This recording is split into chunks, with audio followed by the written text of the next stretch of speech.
terceiranista! Meu nome é a professora Joyce, estamos aqui para mais um encontro em Geografia. O tema é neoliberalismo. Nesse contexto de neoliberalismo, qual o objetivo da aula hoje? O objetivo é compreender a existência do conceito de neoliberalismo e embasar a experiência brasileira sobre isso e falar algumas coisas relacionadas a esse aspecto mundial. Dentro dessas características neoliberais que também deve estar aí fazendo parte do questionamento individual de vocês. Para isso, obviamente, usamos esta imagem que destaca esse barco chegando como se fosse o salvador da pátria, o neoliberalismo, embasado por toda a movimentação histórica de todas as etapas do capitalismo, que figuraram com momentos liberais, depois keynesianos e na atualidade trabalhando com o neoliberalismo. Dentro dessa qualidade de neoliberalismo, alguns quesitos ressaltam aos olhos, como a terceirização, cada vez mais utilizada, a automação e a informatização dos setores e fechando com uma redução um pouco gradativa do papel do Estado enquanto relações internacionais, mas basicamente no que diz respeito à economia. Porque quando falamos em Estado, temos que ter a noção que estamos nos referindo ao governo, a forma de autoridade que rege, regulamenta, organiza e fiscaliza direitos e deveres dentro da estrutura de cada lugar. Para isso, puxamos um pouquinho uma retrospectiva histórica embasada pelo movimento keynesiano, surgido principalmente a partir de 1929, onde se tinha por levar em conta a melhoria do quê? Uma produtividade que tinha caído muito durante todo o processo da crise de 29 e mais ainda na posterioridade ali, logo na sequência, pela Segunda Guerra Mundial, além de um desemprego estrutural, um desemprego normal, o déficit público, onde a maioria dos países mais importava do que exportava, e, logicamente, uma carga tributária muito elevada em termos de produção. Isso tudo resultando num Estado muito concentrador, o que ia contra as vertentes capitalistas que querem rapidez, agilidade para melhor rentabilidade. Assim, se organizou, a partir da década de 80 e 90, uma caracterização de um chamado Consenso de Washington. Então, na cidade de Washington, houve uma reunião para estabelecer políticas que viabilizassem, incentivassem e incrementassem toda a estruturação econômica da época, que considerava o seguinte: uma disciplina fiscal organizada em termos de produção e consumo adequado, redução dos gastos públicos, principalmente com folha de pagamento, reforma tributária, onde se organizaria a forma de tributos em cima dos países, juros de mercado adequados e competitivos a todos e, logicamente, um câmbio de mercado cada vez mais liberado, incentivando esta liberdade que, por consequência, puxaria uma lucratividade. Mas não foi só isso. Promoveram também uma abertura comercial, principalmente através dos blocos econômicos, investimentos diretos e indiretos promovidos principalmente por empresas de grande porte nos mais variados países do planeta, estatais, aquelas empresas que nasceram ou foram transformadas em empresas governamentais, foram privatizadas gradativamente, além de desregulamentar e organizar a propriedade intelectual e as leis econômicas de cada localidade. Então, tudo para que se chegasse num consenso de uma intervenção mínima, de uma forma de gerenciamento, administração, fiscalização, mas nunca tutoria do Estado sobre o setor econômico. Agora, vamos fechar esse momento com uma atividadezinha. Nela diz o seguinte: escreva com suas palavras sobre a contribuição do Consenso de Washington para o desenvolvimento do neoliberalismo. Escrevam, pode ser algo descritivo, em itens ou mapa conceitual, mas façam sempre com o critério de fixação e pesquisa do conteúdo. Voltamos já já.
Então, dentro do consenso de Washington, alguns critérios podem ser levantados. Veja que eram 2 slides que você poderia dar uma coladinha básica em algumas características principais. Aqui, de maneira bem resumida, o que foi destacado? A redução de gastos públicos, a disciplina fiscal, a abertura comercial, você pode ter colocado em blocos econômicos, juros de mercado, reforma tributária e privatização de estatais.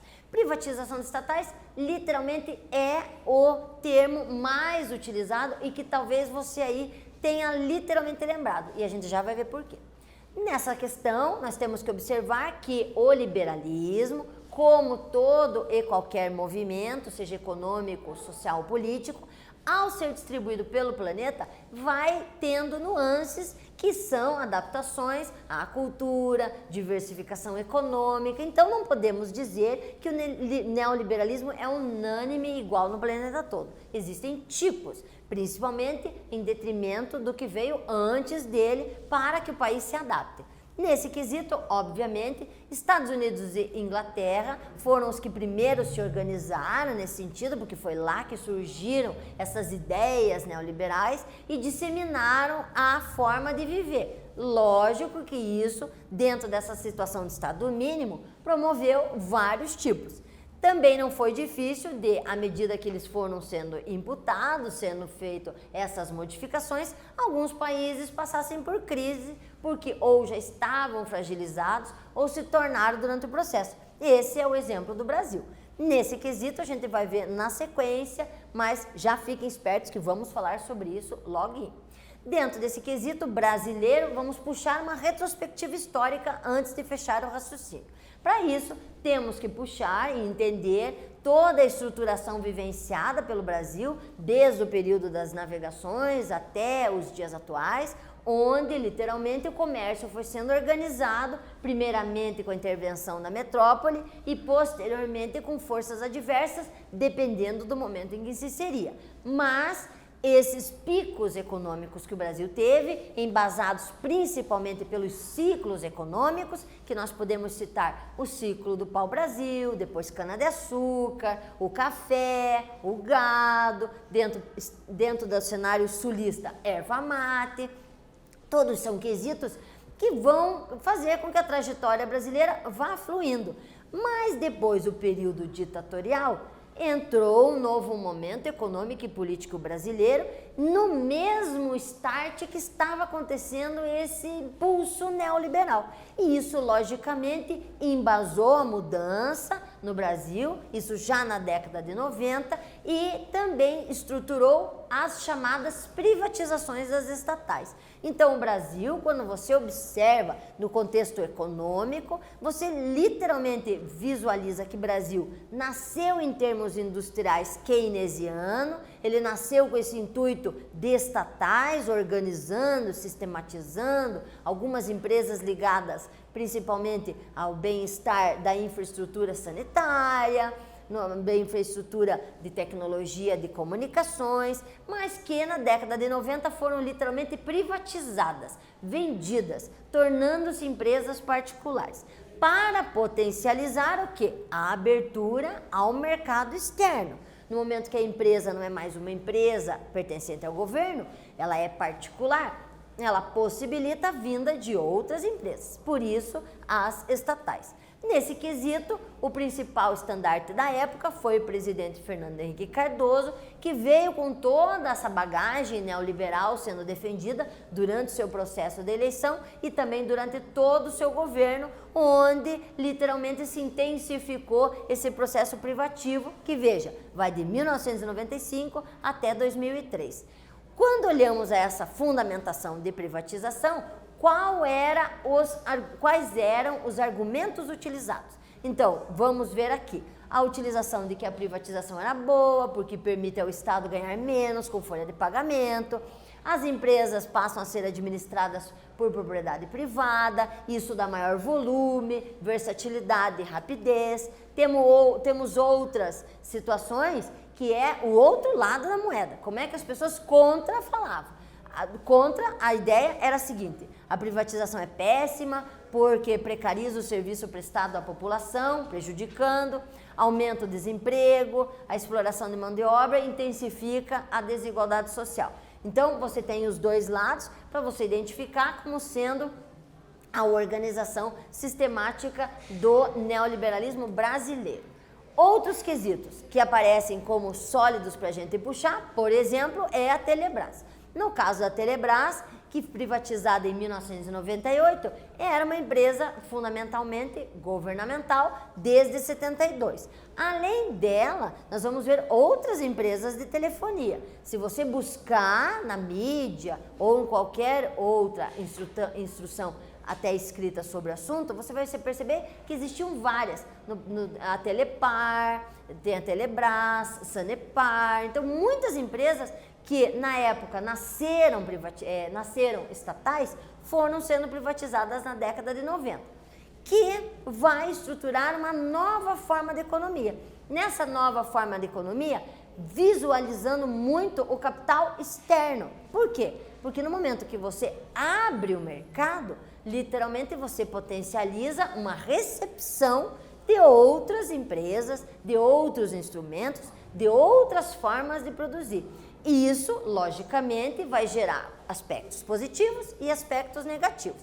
Nos aspectos positivos, a gente obviamente olha o que salta aos olhos, geração de emprego. Então, empresas grandes chegando, aumentando 1.200, 2.000, 3.000 funcionários sendo contratados. Mas tem um lado negativo, muitas vezes são contratados em condições precárias, o salário não é bem aquele, não é dado muita infraestrutura para esse trabalho, entre outras situações. Também em termos de recursos naturais, obviamente, lado positivo, exploração através de pesquisa de mecanismos para a exploração de recursos naturais. Negativo, exploração em demasia. Então, na verdade, quando se observa o neoliberalismo, a gente literalmente tem um start muito grande econômico, mas sempre com aspectos negativos e positivos daquilo lá. Dentro dos aspectos negativos, ressalta-se essa imagem onde você percebe literalmente a evolução do nível de desemprego brasileiro. Então saímos da década de 90, literalmente esse início desse start das privatizações, e percebemos que em nenhum momento há uma diminuição que ocorra abaixo do 4,3. Sempre estamos de 4,3 para cima na taxa de desemprego. Lógico que levamos em conta sempre o volume de pessoas que chegam à idade para ser efetivamente contratadas ou ainda situações adversas, crises no resto do planeta, que também devem ser consideradas neste gráfico aqui, pois o neoliberalismo é uma política de intervenção mínima que reflete o momento econômico do mundo atual. Para fechar, vamos pensar no seguinte: compare o Estado neoliberal e o Estado de bem-estar social. Quero que vocês reflitam um pouquinho sobre essa sistematização da intervenção mínima e da intervenção maior. Escrevam algumas coisas que vocês podem fazer em paralelo e voltamos já já.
Então, alunos, ao verificar a resposta, identifique a melhor forma que você assimila o conteúdo. Nós vamos dar um padrão de exemplo, não significa que ele seja o único. Novamente, pode fazer por itens, pode fazer por esquema, pode fazer por mapa conceitual, onde você vai elencando palavras-chave. O objetivo é que você force o raciocínio lógico, estabeleça uma linha de pensamento, onde busque principais palavras-chave para entender bem o raciocínio da questão. A questão fala para você fazer uma ponte entre neoliberalismo e bem-estar social. Nesse quesito, nós devemos observar que no bem-estar social é dever do governo garantir aos indivíduos direitos sociais. Quais são esses direitos sociais? Condições mínimas de sobrevida, ou seja, situações ligadas à saúde, educação, habitação, seguridade social, que justifica-se com a situação do atendimento público à saúde, além de uma infraestrutura básica urbana, como saneamento básico, tubulações, ou seja, momentos que você literalmente provém um bem-estar social, como o próprio nome já diz. Também tem que agir quando percebe crises, desemprego é uma delas, ou então incentivar o aumento ou diminuição de consumo de determinado produto. Isso tudo dentro de uma renda possível que se estabeleça através do trabalho das pessoas sem serem prejudicadas. Já quando você olha no Estado neoliberal, você percebe que a lógica é diferente. Na lógica neoliberal, não tem garantia a nível governamental. O foco é no indivíduo, o foco é na pessoa. É a pessoa que tem que buscar alternativas para atingir a seguridade, a saúde, o bem-estar social, tudo que seja favorecido a ele. Obviamente que a caracterização e a legislação continuam existindo, mas é da pessoa, é da sociedade que deve partir toda e qualquer ênfase, toda e qualquer reclamação quando se sentir lesado. Então não é uma situação de cima para baixo, é de baixo para cima. Você literalmente percebe nós como população agindo porque o Estado é mínimo. Ele fiscaliza, ele gerencia, ele administra, mas ele não é mais dono. Por isso ele fica como se fosse um coadjuvante e nós, sociedade, como atores principais. Nesse item, vamos observar que vimos algumas características do neoliberalismo, vimos também que essas situações elas estão imputadas não só no Brasil, mas em todos os lugares do planeta. Essas características são diferenciadas, então você, quando voltar a viajar, e tenho certeza que é uma coisa muito interessante a fazer, vai observar nuances, diferenças de cada lugar, por mais que estejamos consumindo produtos muito parecidos no planeta todo. E isso faz parte do processo. Até um próximo encontro. Boa sorte!